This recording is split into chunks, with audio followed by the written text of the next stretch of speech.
혹시 까맣게 잊고 있던 내 돈이 어딘가에 잠자고 있다면 어떨 것 같으세요? 오늘 저희가 파헤쳐 볼 소식 중 하나가 바로 이건데요. 어르신들이 잊어버려서 주인을 못 찾는 돈이 무려 수조 원에 달한다고 해요. 네, 2026년 1월 7일 수요일 케어유 뉴스에서 지난 24시간 동안 모아주신 시녀 관련 소식들을 쭉 훑어보니까요. 겉보기엔 다 다른 이야기 같은데 이게 묘하게 하나의 흐름이 보이더라고요. 아, 그렇죠. 경제, 건강, 또 사회 문제. 이 세 가지가 사실은 아주 단단하게 얽혀 있거든요. 맞아요. 그래서 오늘 저희의 미션은 바로 그겁니다. 단순히 뉴스를 그냥 나열하는 게 아니라 이 흩어져 있는 점들을 연결해서 하나의 큰 그림을 그려보는 거죠. 우리 사회 어르신들의 삶이라는 그림이요. 좋습니다. 그럼 가장 현실적인 문제, 돈 이야기부터 시작해 볼까요? 네. 잠자는 돈이라고 하셨는데 그 규모가 정말 상상을 초월해요. 최근 3년간 금융사에 쌓인 휴면 예금하고 보험금이 약 2조 5천억 원이나 돼요. 2조 5천억 원이요? 와, 그런데 그중에 얼마나 주인에게 돌아갔나요? 절반 조금 넘는 수준이에요. 한 55.6% 정도? 근데 진짜 문제는 이 현상이 65세 이상 어르신들에게 훨씬 더 심각하게 나타난다는 점이죠. 훨씬 더 심각하다면 어느 정도인가요? 전체 평균은 그래도 절반이라도 찾아가는데 65세 이상 어르신들은요. 본인들 몫의 휴면 자산 중에서 고작 4분의 1, 약 26% 정도만 돌려받고 있어요. 26%요? 네. 그리고 더 걱정스러운 건 어르신들이 잊어버리는 돈의 규모가 점점 커지고 있다는 거예요. 특히 휴면보험금은 불과 몇 년 사이에 4배 이상 급증했어요. 아니, 잠깐만요. 4배요. 이건 단순히 깜빡 잊었다 수준이 아닌 것 같은데요. 상품이 너무 복잡해진 건가요? 아니면 금융사들이 만기가 되어도 제대로 알려주지 않는 건가요? 바로 그 지점이에요. 이게 단순한 기억력 문제가 아니라 구조적인 문제에 가깝죠. 금융상품은 갈수록 복잡해지고 안내는 대부분 비대면, 디지털 방식으로 이루어지잖아요.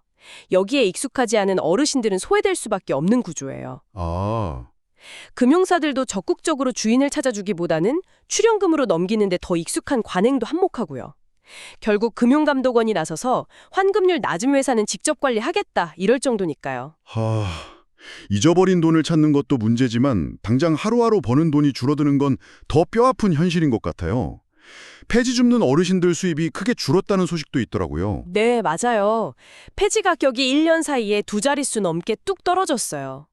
폐골판지 같은 경우 킬로그램당 100원 남짓하던 게 이젠 80원 받기도 힘들어졌죠. 기사에 나온 83살 어르신 인터뷰가 참 마음 아팠어요. 예전엔 이 정도만 주어도 점심값은 벌었는데 요즘은 하루 종일 모아도 몇천 원 손에 쥐기 힘들다는 말씀이요. 그 한 문장이 모든 걸 말해주는 것 같았어요. 이분들의 노력은 그대로인데 그 노력의 가치가 계속 떨어지고 있는 거잖아요. 맞아요. 그리고 이 문제는 에너지 빈곤이라는 더 큰 사회 문제와 곧바로 연결돼요. 국회 미래연구원 보고서를 보면 최근 몇 년간 전기요금은 약 36% 올랐는데 가장 소득이 낮은 계층의 에너지 비용 부담은 무려 78%나 급증했어요. 78%요? 네. 소득은 제자리거나 줄었는데 필수 지출인 난방비, 전기세는 거의 2배 가까이 오른 거죠. 특히 오래된 단독주택에 혼자 사시는 어르신들은 겨울나기가 정말 전쟁 같겠네요. 정부에서 에너지 바우처 같은 지원 제도가 있긴 하지 않나요? 있긴 한데 현실과의 괴리가 커요. 월 평균 지원액이 3만 원 정도인데 이걸로 매서운 한겨울 난방비를 감당하긴 턱없이 부족하죠. 3만 원으로? 네. 그리고 더 큰 문제는 이용 절차가 너무 복잡해서요. 정작 지원이 필요한 어르신들 중 75%가 신청조차 못하거나 사용법을 몰라서 그냥 포기한다는 거예요. 아니, 75%나요? 그럼 제도가 있는데도 4명 중 1명도 제대로 못 쓰고 있다는 거잖아요. 이건 지원금 액수보다 전달 체계에 더 심각한 구멍이 있다는 신호 아닌가요? 정합합니다. 그래서 이런 경제적 어려움이 다음 뉴스와 바로 연결되는 겁니다. 이런 상황 속에서 일터에 나서는 60세 이상 어르신이 400만 명을 넘어 사상 최대를 기록했다는 소식이요. 아, 이 숫자만 보면 와, 어르신들이 은퇴 후에도 활기차게 경제활동을 하시네 라고 긍정적으로 볼 수도 있겠지만 그 속을 들여다보면 마냥 그렇지만은 않아요. 어떤 점에서 그렇죠? 60대 이상 취업자가 사상 처음으로 50대 취업자 수를 넘어섰다고 하던데 이건 큰 변화잖아요. 물론 큰 변화죠. 마지막 그 일자리의 질을 봐야 해요. 상당수가 정부가 제공하는 단기 공공 일자리에 집중되어 있거든요. 아, 공공 일자리요? 네, 물론 이것도 중요한 사회 안전망 역할을 하지만 민간 시장에서 만들어진 지속 가능한 일자리가 아니라는 점에서 한계가 뚜렷하죠. 이 통계는 어르신들의 활기찬 노년을 보여준다기보다 연금만으로는 도저히 생계를 꾸릴 수 없어서 다시 일터로 내몰리는 필요에 의한 노동, 그 현실을 더 강하게 반영하고 있는 거죠. 동시에 우리 경제의 허리인 40대와 미래인 20대 청년 취업자는 줄고 있다는 점도 함께 봐야 할 어두운 단면이고요. 이렇게 돈 문제, 즉 생존의 문제를 계속 이야기하다 보니 자연스럽게 다음 주제로 넘어갈 수밖에 없네요. 이런 만성적인 스트레스는 결국 건강에 직접적인 영향을 미치잖아요. 마침 건강과 관련해서 아주 흥미로운 연구 결과들이 있더라고요. 네, 이제껏 우리가 생각하지 못했던 몸의 신호들로 뇌 건강을 예측할 수 있다는 연구들이에요. 예를 들면 잠자는 동안의 심장 박동 변화만으로 인지 기능 저하를 알아낼 수 있다는 거죠. 심장 박동 변화요? 그게 심박 변이도 HLB라고 부르는 그거 맞죠? 이게 뭔지 조금 쉽게 설명해 주실 수 있을까요? 그럼요. 심장이 뛸 때 완전히 기계처럼 쿵, 쿵, 쿵 일정한 간격으로 뛰는 게 아니에요. 건강한 심장일수록 박동과 박동 사이의 시간이 미세하게 계속 바뀌거든요. 이 변화의 폭이 큰 걸 심박 변이도가 높다고 하고 우리 몸의 자율신경계가 건강하다는 신호로 봐요. 아하. 그런데 연구를 해보니까 경도인지 장애가 있는 어르신들은 특히 밤에 이 심박 변이도가 눈에 띄게 뚝 떨어지는 거예요. 아, 그러니까 낮에는 활동 때문에 변수가 많지만 깊이 잠든 밤에는 우리 몸의 순수한 상태가 드러나는데 그때 심장 박동의 유연성이 떨어진다는 건 뇌 건강에 적신호일 수 있다는 거군요. 바로 그거죠. 와, 정말 흥미롭네요. 눈가 주름으로도 치매 위험을 예측할 수 있다는 건 더 놀라웠어요. 이건 거의 공상과학 소설 같은데요. 저도 처음엔 믿기 어려웠어요. 그런데 실제로 스스로 실제 나이보다 늙어 보인다고 생각하는 사람이 그렇지 않은 사람보다 치매 위험이 61%나 높았고요. 61%나요? 네. 그리고 실제 얼굴 사진을 AI로 분석했더니 눈가의 주름 개수와 깊이가 인지 기능 저하와 가장 뚜렷한 연관성을 보였어요. 도대체 눈가 주름이랑 뇌가 무슨 상관이 있는 거죠? 연구진들은 눈가 피부가 우리 몸에서 가장 얇고 예민한 부위 중 하나라서요. 자외선으로 인한 산화 스트레스나 체내 염증 같은 전신 노화 상태가 가장 먼저 그리고 가장 잘 드러나는 창문 역할을 하기 때문일 거라고 추측해요. 와, 뇌에서 일어나는 변화가 피부에 반영된다는 거군요. 네, 그렇다고 볼 수 있죠. 우리 몸이 정말 유기적으로 연결되어 있다는 걸 새삼 느끼게 되네요. 이런 연구 결과들을 들으면 한편으론 걱정도 되지만 병원에 가서 복잡한 검사를 받지 않아도 일상 속에서 미리 위험 신호로 감지할 수 있는 가능성이 열렸다는 점에서는 굉장히 희망적인데요. 바로 그게 핵심이에요. 불안감을 주려는 게 아니라 비싸고 고통스러운 검사 없이 웨어러블 기기나 사진 한 장만으로 치매 고위험군을 조기에 발견해서 예방할 수 있는 길을 열었다는데 큰 의미가 있는 거죠. 그렇죠.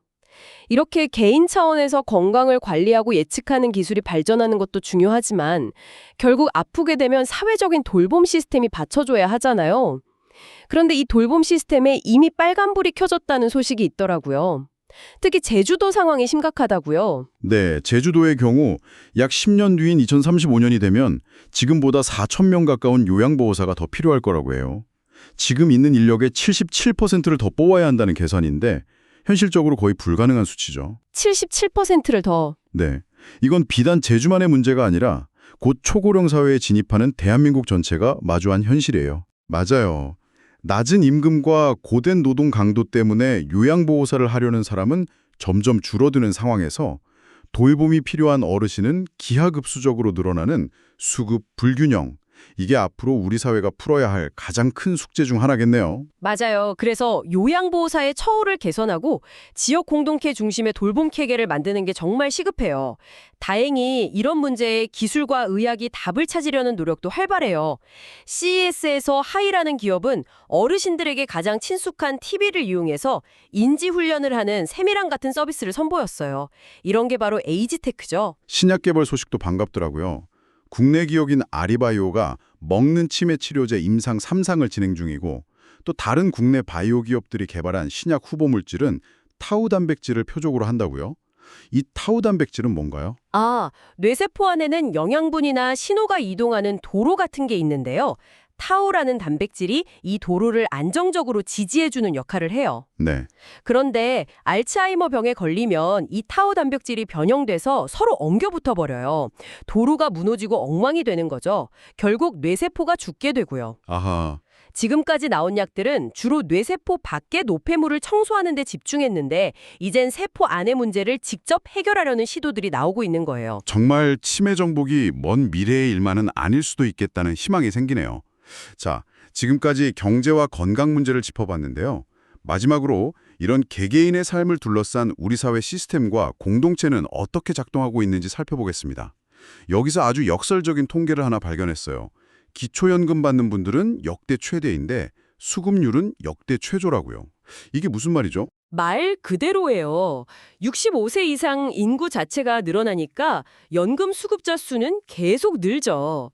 그런데 전체 노인 인구 대비 연금을 받는 사람의 비율, 즉 수급률은 3년 연속 떨어져서 66%까지 내려왔어요. 제도가 처음 생긴 2014년 이후 가장 낮은 수치예요. 왜 이런 현상이 생기는 건가요? 여러 원인이 있지만 가장 큰 건 58년 개띠로 대표되는 베이비붐 세대가 본격적으로 노년층에 진입하기 시작했기 때문이에요. 이분들은 이전 세대 어르신들보다 상대적으로 자산 규모가 커서 소득 인정액 기준을 넘는 경우가 많고요. 아, 또 내가 아직 이걸 받을 형편은 아니다라며 신청 자체를 안 하는 분들도 꽤 있어요. 듣고 보니 노년층 안에서도 부의 격차가 엄청나게 벌어지고 있다는 걸 보여주는 지표 같네요. 지역별 격차는 더 충격적이었어요. 전남 고흥구는 87%가 받는데 서울 서초구는 24.5%만 받는다니 거의 3.5배 차이잖아요. 그렇죠. 같은 노인이라는 이름으로 묶이지만 그 안의 경제적 상황은 하늘과 땅 차이라는 걸 보여주는 거죠. 앞으로 기초연금 제도를 누구에게 어떻게 더 집중적으로 지원할 것인지 정교한 정책 설계가 필요하다는 걸 보여주는 대목이에요. 이렇게 거대한 제도에 빈틈이 보이는가 하면 그 틈을 우리 이웃들의 온기로 메우는 훈훈한 소식들도 많아서 다행이었어요. 강릉에서는 순찰하던 경찰관이 길에서 호흡이 멎은 91세 어르신을 심폐소생술로 살려냈다고요? 신안 팔근면 사례는 정말 감동적이었어요. 무너지기 직전의 집에 혼자 사시는 어르신을 위해서 면사무소, 주민자치회, 심지어 지역 기업까지 나서서 1,000만 원을 모아 새 집을 지어드렸다는 소식이요. 와, 이런 게 바로 살아있는 공동체죠. 맞아요. 또 전국의 의용 소방대원들이 독거노인 가정을 일일이 방문해서 낡은 전기 배선이나 난방기구를 점검해준다는 소식도 있었고요. 주택 화재 사망자의 절반이 고령층이라는 통계에서 시작된 활동이라고 하더라고요. 이런 작은 관심이 한 사람의 생명을 구하는 거잖아요. 바로 그거예요. 거대한 시스템이나 정책도 중요하지만 그게 미치지 못하는 사각지대를 메우는 건 결국 이웃의 관심과 자발적인 참여예요. CCTV 관제센터 요원이 보이스피싱범을 잡고 치매 어르신을 구조해서 표창을 받은 사례처럼요. 보이지 않는 곳에서 우리 사회의 안전망을 촘촘하게 만들고 있는 분들이 정말 많은 거죠. 오늘 정말 많은 이야기를 나눴네요. 어르신들의 텅 빈 지갑에서 시작해서 건강에 대한 새로운 희망을 보고 우리 사회 제도의 명암과 공동체의 따뜻함까지 흩어져 있던 뉴스들이 하나의 이야기로 연결되는 경험이었어요. 네. 오늘 우리가 살펴본 소식들은 결국 고령화라는 거대한 파도 앞에서 우리 사회가 풀어야 할 숙제들이잖아요. 그런데 이 숙제들을 한번 다른 시각으로 보면 어떨까 싶어요. 해결해야 할 문제가 아니라 새로운 기회로요. 새로운 기회요? 네. 예를 들어 일하는 노인 400만 명이라는 통계를 단순히 생계가 어려운 노인으로만 볼 게 아니라 우리 사회가 활용할 수 있는 400만 명의 경험과 지혜라는 거대한 자산으로 볼 수는 없을까요? 아, 관점의 전환이네요. 네. 앞으로 우리 사회가 이분들을 단순히 돌봄과 부양의 대상으로만 바라보는 시선을 넘어 그분들이 평생 쌓아온 경륜과 지혜를 어떻게 사회 전체의 발전 동력으로 연결할 수 있을지 그 방법을 함께 고민해 보는 것. 어쩌면 그게 오늘 우리가 나눈 이야기들의 가장 중요한 다음 질문이 아닐까 싶습니다.